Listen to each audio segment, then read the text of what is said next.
All right. Well, thank you for joining us, everyone, for a working parents workshop at the University of Kentucky.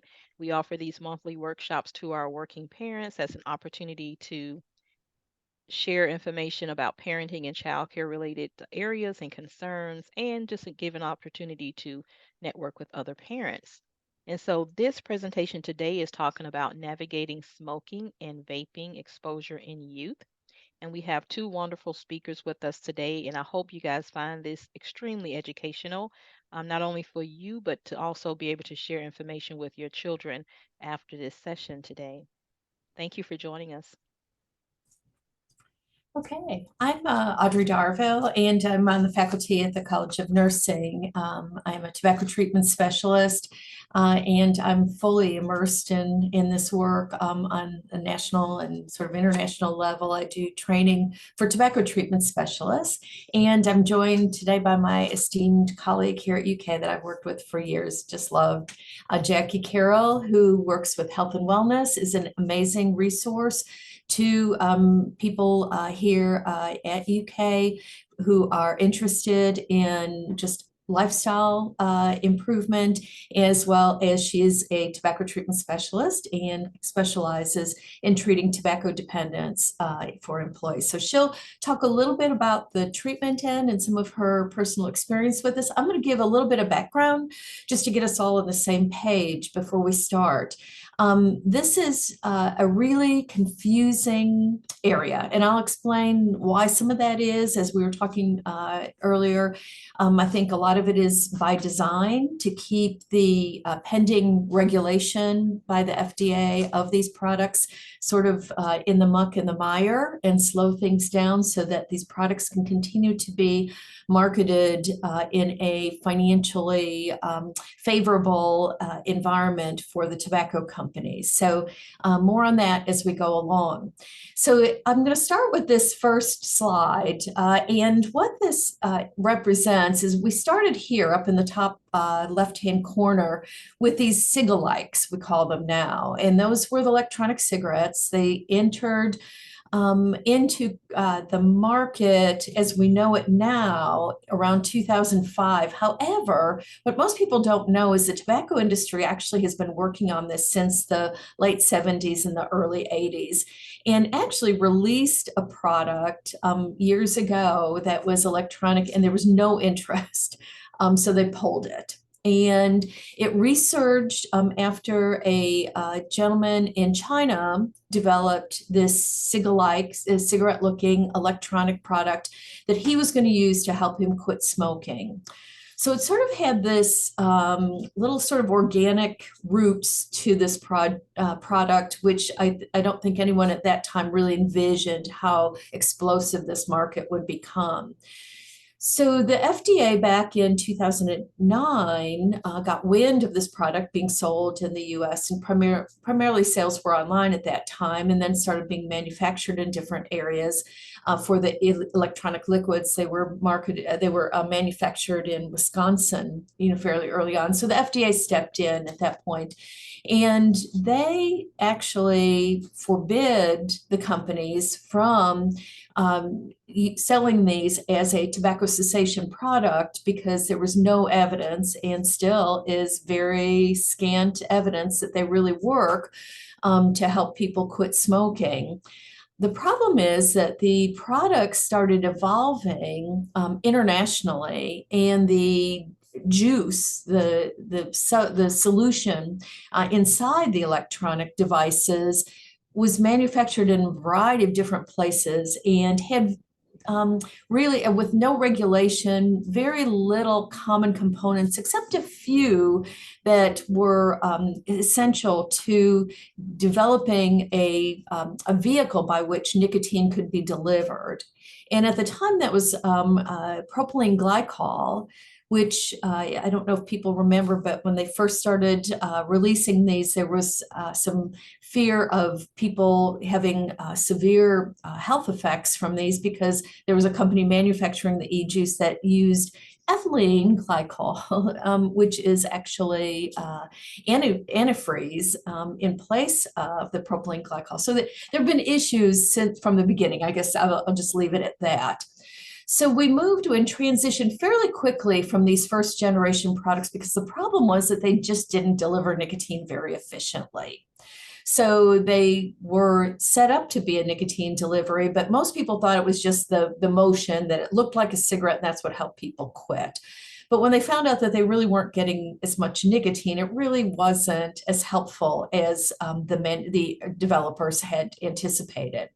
So then we went into this generation of these second generation and third generation devices. So the second generation were easier to use. They weren't a disposable unit. They could be refilled. And then the third generation, which you may have seen quite a bit of several years ago, really took off with youth. And these were the tank, or what they called mods, or modifiable devices. And they could be filled with larger amounts of the e-juice or the liquid. And so these are the devices where you get these explosive clouds of aerosolized vapor. And you would see things on TikTok and Instagram, contests for all kinds. It's interesting if you Google this. It's really kind of interesting how the creativity of youth, where they would blow out these really exotic kind of vapor clouds using them. So it really took on sort of almost a countercultural phenomenon with young people. So that's where young people really started getting involved in using these devices. These mod devices, tank devices, were not being used by people to quit smoking. So because they discovered that, wow, okay, so if we combine this electronic device with a delivery system that can deliver a lot of nicotine, the mods, how can we make that more universally appealing? And that's where Juul came in. And that's where we're talking about the fourth generation. And what Juul's claim to fame was, that has really transitioned and jettisoned the market, was taking nicotine that was in these e-juices and basically freebasing it by developing a nicotine salt. And the nicotine salt, without getting too chemical, is basically able to be absorbed much quicker and in much higher concentrations without producing these huge clouds of vapor. So that did two things. One, it significantly increased nicotine addiction with these devices, and particularly with them being marketed to youth. A lot of youth suddenly started becoming extremely addicted to nicotine. The second thing was that it really proliferated clandestine use of these devices, because the Juul device, the pod devices, eliminated that aerosolized cloud. And just one note about the aerosols, I call it aerosol for a reason. The companies call it vapor, and same thing, vapes, that implying that this is somehow a harmless substance. This is just water vapor. It's not. It's a mix of chemicals and ultrafine and fine particulates. So there are tiny, tiny little things that are being inhaled in this aerosol from any of these generation devices. And those, the significance of that is these ultrafine particulates pass very readily through the lung tissue into the bloodstream and have really, today, not clearly understood effects, but we know that they're there. Sort of like we're hearing about the microfine particles of plastics everywhere. Well, these ultrafine particulates are of that same nature and will be distributed through the body with, again, really, as of yet, not clearly defined potential untoward health effects. So that's sort of a rundown of how we got to where we are today with vaping devices. Now, there's a couple new kids on the market. And so those are these non-tobacco nicotine products. And anybody who goes to the gas station has seen these ads for Zyn, On, Lyft. These are a whole new class of products that have raised some concern. They are smokeless tobacco products, so they're very discreet. They're a spitless tobacco. So again, like the new pod devices, very discreetly to be used used. We see this a lot on campus here. Students that are able to, they use these in class when they want to get a nicotine dose that they're needing because they're experiencing nicotine withdrawal because they're so addicted to nicotine. I actually had an interaction about 2 weeks ago, which raised a lot of concern for me, with a student in our tobacco treatment training who is a school nurse, who said that a local physician in another state actually prescribed Zyn, which is a tobacco industry product, for a student to address their nicotine withdrawal symptoms while trying to get them off of a vaping device. So there's a lot that's misunderstood.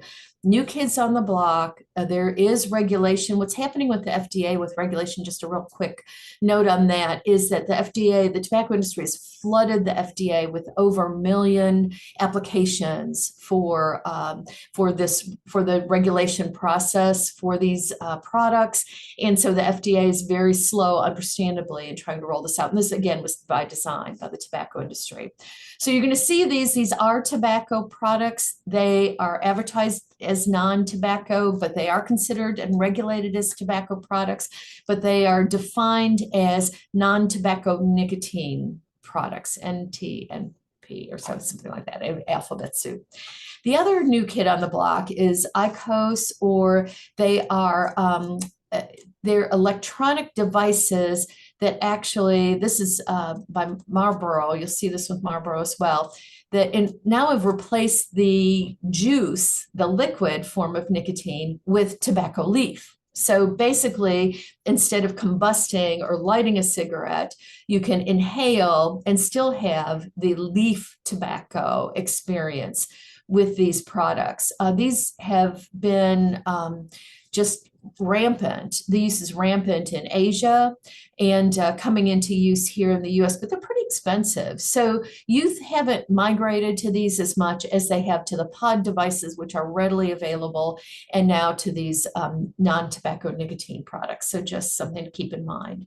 Also, with a variety of different tobacco products, there are, hookahs, pipes, cigars. These have all been translated into electronic forms as well. And there's a lot of marketing of these products, and the current new kid on the block that's really probably most prevalently used right now, from what I heard last week, again, can't say it's this week, but are Elf bars. They're, for some reason, they're just really the product du jour among youth. And they are a flavored tobacco product, which, again, the FDA is eliminating and trying to regulate the use of, or eliminate the use of flavors, but there's an awful lot of loopholes. So the products in the industry are able to circumvent them very easily. So, so those are some of the products. So the current tobacco use among high school students, this is 2022 data from the National Youth Tobacco Survey. A couple interesting things that I just want to point out here. One is that the good news is that e-cigarette and vaping use is down just a little bit, but the bad news is there's still millions of youth using these products. The other interesting thing is that when we come to the traditional combustible products, they're now down here after cigars. And the reason for that is the cigars are still flavored and they're available in small packaging. So you can buy these very inexpensively. You can buy 2 for like 90 cents a piece or 99 cents a piece is how they advertise these. Again, marketing to youth, but a switch. The problem here is that small cigars are tobacco wrapped in tobacco. So they're getting much higher exposure to nicotine. And then certainly e-cigarette use has taken the bulk of the sales and really dominates the market. Smokeless tobacco, those non-nicotine non-tobacco nicotine products, I've got to get that straight, is probably, you're probably going to see this rise with youth. So there's a lot of confusion. I just want to touch on this. And I pulled these up from Amazon the other day. And, you can buy a t-shirt that vaping saves lives, but also vaping kills. So where is the truth in this? I would venture to say that it's somewhere in this middle ground, although, there's a lot of concern about the exposure. And this is from the CDC. And we know that e-cigarette aerosol, again, the CDC still is using this term as well, not vapor, that people breathe in could still contain these products, these harmful products, and these products are exhaled. So in sort of what we talk about secondhand smoke, this is in secondhand vaping. And so that's why our tobacco policy at UK is a smoke-free and a vape-free policy, because people can get exposed to some of these chemicals even if they're not using these products. And we know that there are some cancer-causing products. We know that there are heavy metals in there, and we know that if heavy metals get into the lungs, they are not going to come out. So there's been concern about this. This has been known since around 2016, I believe. There was a study published on this that was pretty shocking, but they're still around. And then the flavorings, and you may have heard of the popcorn lung or the lung disease associated with some of the flavorings with the buttery or caramel sort of flavorings. I think those have kind of gone by the wayside a bit, and the fruit flavorings have definitely taken hold. So the difference in this messaging too is that there's a differential effect between what we recommend in terms of vaping, which we don't, it's very limited what's recommended for adults when they're in active pursuit of giving up combustible products. So we've got that group that, may be an avenue where these products do have some potential for usefulness. But then to youth, it's a whole different story, because these products are designed to addict youth to nicotine, pure and simple. They hold no other benefit to youth. The other issue of concern that's been nationwide and has become increasingly prevalent, particularly with marijuana legalization, I think that's something we have to think about in our state now, with medical marijuana use, really just a springboard to recreational use. I believe Ohio just approved recreational use last week, if I'm not mistaken, is we need to look at what are youth vaping? What else is in that vape? So certainly nicotine is the product that gets kids hooked in a serious way. These devices, where a cigarette will have about maybe about 1 to 2 milligrams of nicotine, a vaping device has 50 to 60 milligrams of nicotine in that e-liquid juice. So really no comparison in the delivery capabilities of the pod devices versus a traditional cigarette in terms of the impact on getting youth exposed to high levels of nicotine and subsequently addicted very quickly, and making it much more challenging for them to quit. But youth that we know are also using a lot of other products in these. And so those of you that joined a few minutes earlier, we were talking about, sharing of products or trying things. Very common with youth, they'll share these. For those of us in healthcare, we just think about germ transmission. This was a big concern during COVID with sharing these devices. But also, just the things that they don't know what's in that device typically. Even though there are cartridges for these devices, there are a lot of counterfeit cartridges, just like we were talking about counterfeit pills and things, which is a whole other discussion. But there are cartridges that have things in them that are not necessarily nicotine, or nicotine in combination with other things. They're actively marketing cartridges that hold THC, CBD, both cannabidiol, cannabis products, and also anything else that can be put into a liquid form can go into these. So there's reports of things, like ecstasy. Also, always have to be wary of the use of opioids in these products as well. Again, the clandestine use is possible because the vapor cloud is essentially non-existent with these newer products. And so the smell a lot of times is not the traditional smell of, somebody using a cannabis product isn't there with these devices. So in addition to nicotine, we need to be concerned with youth about what else are they vaping. So another big issue is how this industry has circumvented marketing. And we know that because of the laws restricting cigarette marketing, almost no youth at the turn of the century, early 2000, had seen tobacco industry marketing ads. It was a great win for public health. We now know, because of the way these companies are circumventing the regulation, that nearly 8 out of 10 youth saw e-cigarette advertisements. And that was back in 2016. So with social media now, nearly all youth know about these products. And probably if you ask your kids, they'll be able to tell you. You could all let me know if Elf Bar is still the thing. I mean, they'll know. They will know.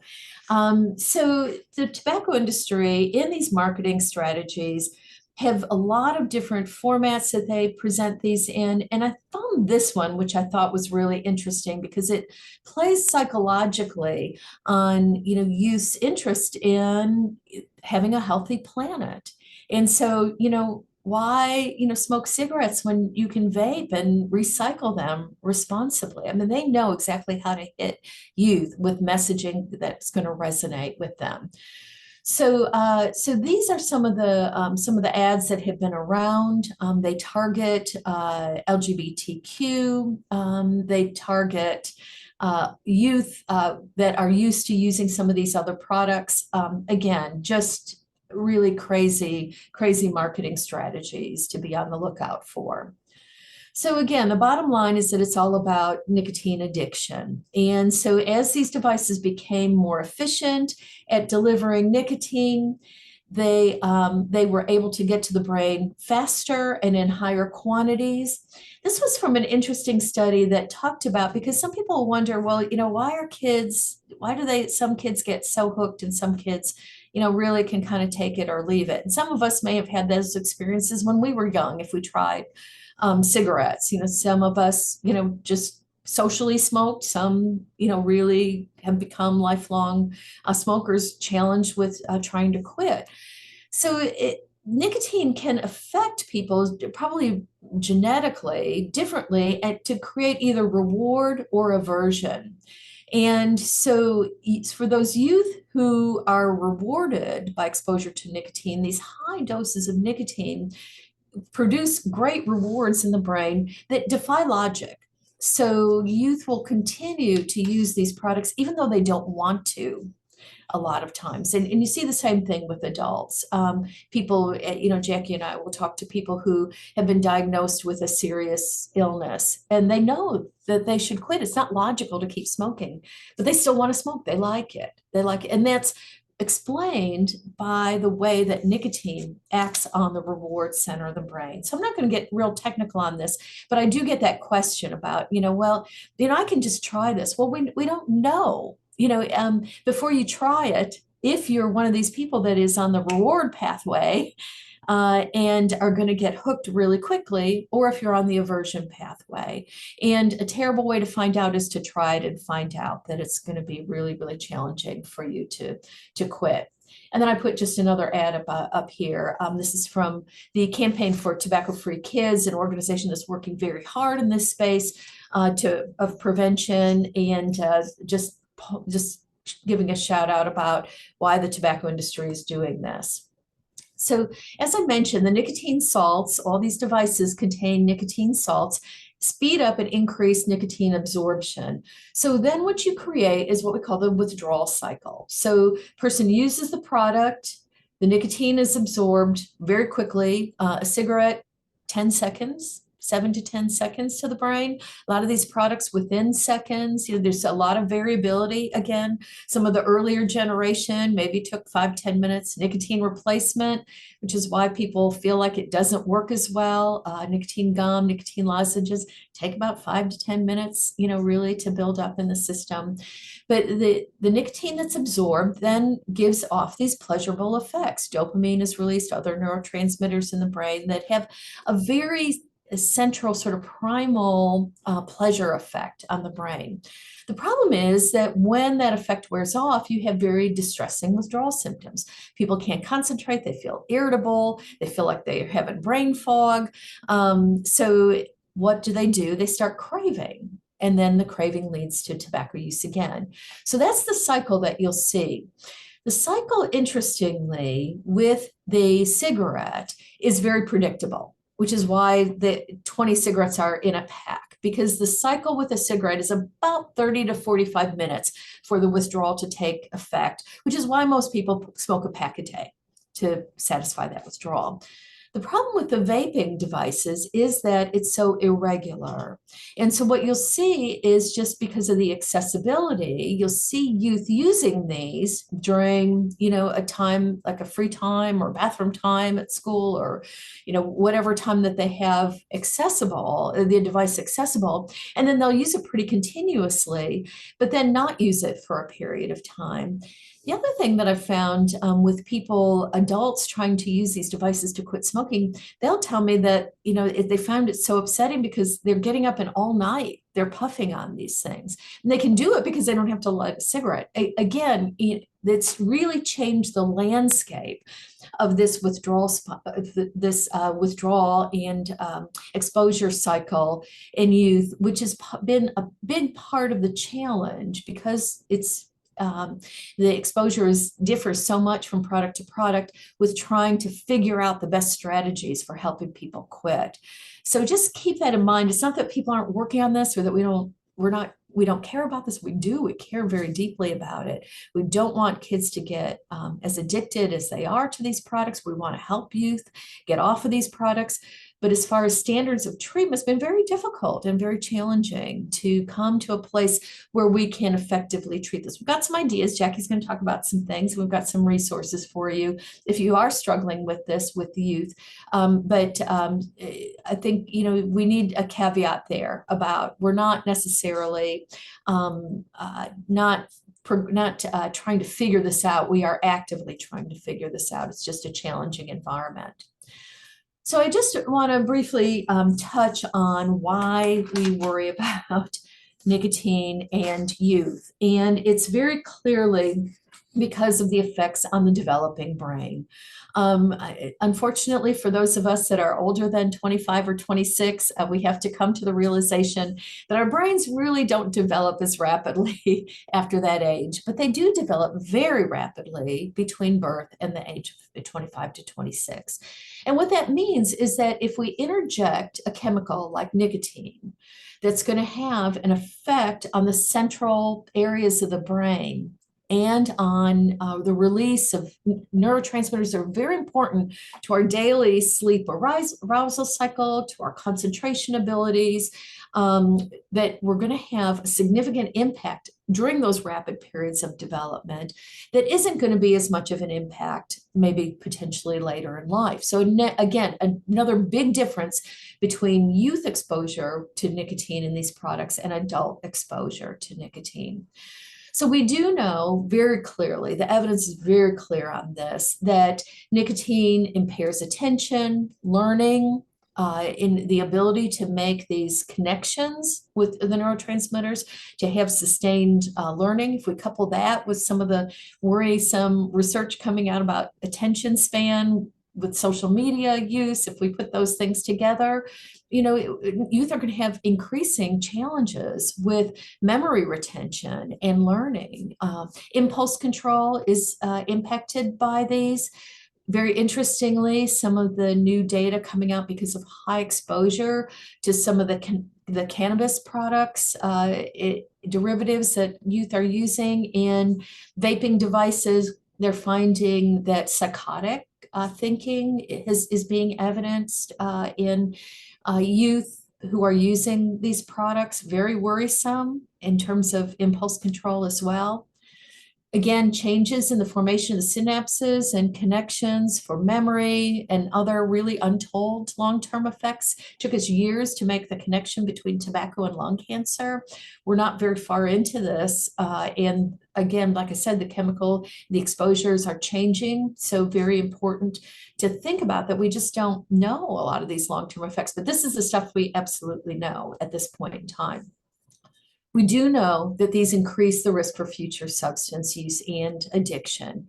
I know that there's been a lot of challenge, the idea that cigarettes or marijuana are gateway drugs. Well, very clearly for vaping these substances, they are gateways to the use of other substances, and particularly in youth for combustible cigarette use. And they are associated with mental health symptoms, and particularly depression and anxiety. And we've known that with combustible cigarettes for many years. What we now know is that when people quit, they have significant improvement in depression and anxiety symptoms. And we have very, very clear, substantial evidence base to support that. So just just a minute to talk about, we are part of what's called the Tobacco Nation here in Kentucky. And it's also very clearly overlapped with the stroke belt, the diabetes belt, the heart attack belt. And we know that tobacco product use is very high in our region, no surprise. What I want people to appreciate is how much we're targeted and our youth are targeted, this section of the nation, by all of these marketing campaigns. And they need youth to be addicted. The tobacco industry needs youth to be addicted to these products, so that because they're losing tobacco users at younger ages than the rest of the country. So in areas where tobacco use rates are very low, like in California, yeah, these products are marketed, but they don't have to worry about replacing as many tobacco users as they do here in our region, unfortunately. So our youth are very heavily targeted in this area. And what I found really startling, and this is from the Truth Initiative, that compared to 10 countries globally, our tobacco nation here in Kentucky and some of the surrounding states in the Southeast rank the 5th highest in terms of youth tobacco use. And that's shocking, because a lot of those other countries have no regulations about sales of tobacco products to youth or to minors. So just something to keep in mind, that globally we face a lot of challenges here. So I'm going to segue into, with my colleague, I apologize, I talked probably a little bit longer than I anticipated. So I hope that information was useful and helpful to you, and we'll take questions at the end. But I put together a list of resources that another Jackie Hodges at the Department for Public Health, she's actually the youth and tobacco prevention specialist for the state, had sent to Jackie and I wanted to leave these up while Jackie talks to you about cessation resources for youth. But these are just some information and resources that are evidence-based and that they recommend. So I would strongly discourage you from just Google searching, because the tobacco industry has some pretty slick websites out there where it's very much camouflaged their sales efforts to promote the use of vaping products. So go with these trusted resources. And Jackie, I'll turn it over to you. Thanks. Thank you. That was perfect. That was so informative. I learned something new every time I listen to it. So yeah, I kind of want to come into this angle of, okay, if you're a parent listening to this presentation and you're seeing all these facts and figures and pictures, and maybe there's a sense of like, wow, I'm a terrible parent, or this sense of anger, like, why would my child be doing this if they are? And so I was telling Audrey, maybe we could just help parents first take a deep breath. And we all know as humans, we are seeking needs to be met, needs being met. And for teenagers, I have 3 of them. It is so important. Get in contact with your teenager. Try to get onto their level and ask them, get curious with them. Like, why would you want to be using this if you are? What is the situation at school? And try to just helping yourself as a parent, not blaming or shaming yourself, and just giving yourself some compassion and openness to allow your child to explain what's been happening at school. because I know for me, and I'm not an expert in this, but for me as a parent, the first thing I wanted to do was, you know, as soon as I heard that my son was going to be in high school, I right away was, you know, all antennas up, puffed up real big, like, here I go. I'm about to just, you know, punish him for the first thing I ever see or hear about it, whether I know he's doing it or not, you know. And then I realized, like, wait a minute, Jackie, why can't we just soften around the idea of being curious? So what I would say is, if you feel like you need support as a parent, obviously you could reach out to me or Audrey.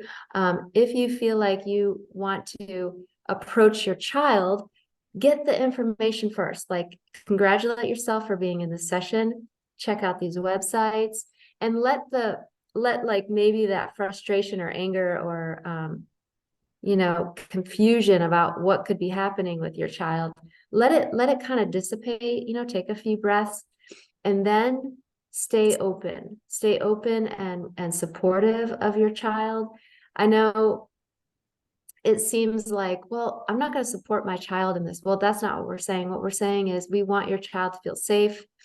We want your child to know that you love them. That's why you're doing this, and that they have the trust in you that if they need to share something really important, like my kids have told me things I wish that I didn't know about. And we have to cultivate that in our kids. Otherwise, they're going to go somewhere else to get their information. They're going to go somewhere else to get their needs met. And they're going to go somewhere else to somebody to help them with their curiosity. So instead, make that be you. So yeah, with that, I would say, if you have any questions for me or Audrey, this is a big topic. I know. I mean, I wish all teenagers would listen to this presentation. So does anybody have any questions? We'll open the floor. You can write in the chat. If you guys have a question, you're welcome to unmute and just ask your question.